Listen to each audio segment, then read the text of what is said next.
Eh, Ahorita continuamos en la unidad número 3, donde utilizamos o aplicamos lo que era la ley de Ohm y la solución de problemas.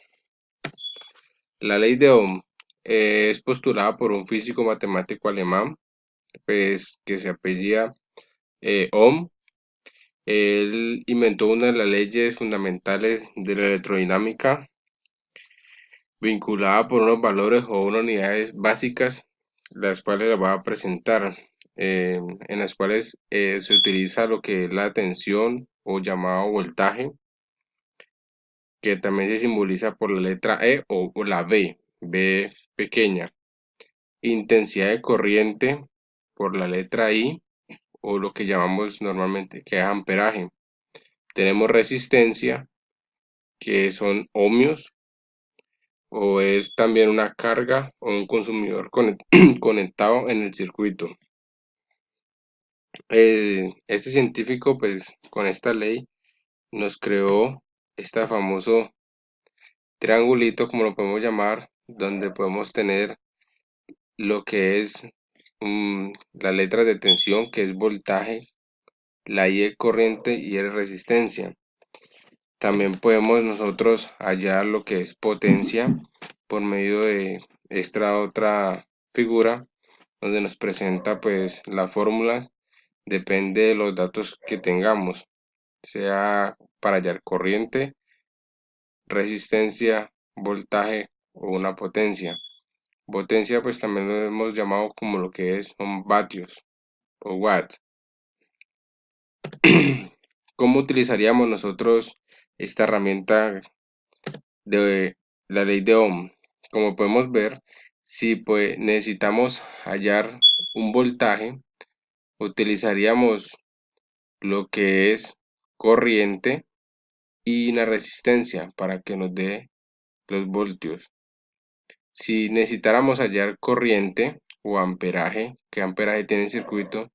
Tendríamos que coger voltios sobre resistencia. Ahí nos hallaría la corriente. Para utilizar o analizar la resistencia, tendríamos que tener voltios sobre corriente. Entonces serían esas tres formulitas que nos da ese científico para poder resolver un circuito cuando necesitemos alguna de estas medidas. Aquí les traigo un ejemplo de la ley de Ohm, en el cual tenemos un circuito muy básico, donde tenemos una fuente de 12 voltios con una resistencia de 10 ohmios. Vamos a hallar primero la corriente, lo que es amperaje. Entonces decimos que corriente es voltaje sobre resistencia. Entonces tenemos la resistencia, que son 10 ohmios, y un voltaje de 12 voltios, lo cual serían 12 voltios dividido 10, nos da 1.2 amperios. Ahí nos daría que el circuito nos consume 1.2 amperios. ¿Cómo hallaríamos voltaje? Pues entonces miramos que gracias a la ley, voltaje sería, voltaje es I por R, o sea, amperios por resistencia o corriente por resistencia. Entonces sería, pues ya sabíamos que cuánta corriente tenía, cuánto amperaje tenía, que era 1.2, o sea que sería 1.2 por la resistencia, que sería 10 ohmios, que nos daría un total de 12 voltios, que es el mismo que tenemos aquí de un principio de la fuente. Y si fuéramos a hallar la resistencia, supuestamente, o supongamos que no tendríamos este valor de esta resistencia, entonces nos dieron el amperaje y el voltaje. Lo que haríamos, ¿cómo hallamos resistencia? Pues sería el voltaje sobre la corriente. Entonces serían 12 voltios por 1.2 amperios, que ya lo habíamos averiguado, nos daría 10 ohmios, que sería el valor de esta resistencia.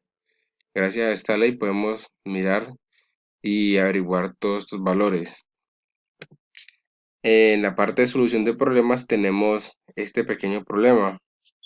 Tenemos un circuito serie paralelo, lo cual les han conectado estos 12 bombillos, como podemos ver. Aquí están los tres alumbrando, apenas dos. Aquí hay alumbrando, aquí no hay ninguno. Y aquí hay dos alumbrando y el del medio no está alumbrando. Entonces, para solución de problemas, pasamos a que tenemos que mirar el problema, analizarlo y mirar qué posibilidades o soluciones hay. ¿Por qué no está alumbrando? Entonces, nos damos cuenta de que el último bombillo no alumbra porque no está alimentado. La línea pasa, él no está alimentado. En esta línea nos damos cuenta que no alumbra, usted lo ve bien, se ve que está bien, pero si agarra a analizar, ves de que no está conectado hacia la fuente en esta parte, o sea que no te va a alumbrar. Y en la cuarta fila tenemos un puente, ¿sí me entiende? Entonces, lo que nos indica es que no alumbraría el primero y el último, pero el del medio no. ¿Cómo solucionaremos este problema? Ya después de haberlo analizado. Tendríamos ahora esta diferencia. Tenemos todos los bombillos conectados en serie, como podemos ver aquí, y todos conectados y todos alumbrarían. Como pues una opción o para mi concepto, para que esto no pasara, porque cuando es un circuito en serie, en el momento de que uno de estos falle, fallaría el resto de bombillos, se apagarían. Por uno que falle, de ahí en adelante molestarían los otros.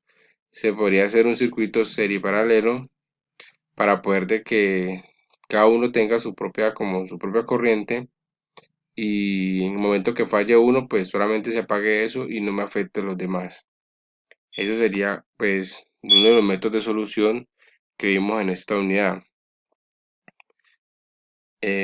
Pues quería demostrarles esa parte de, de, de esta unidad que vimos esta vez.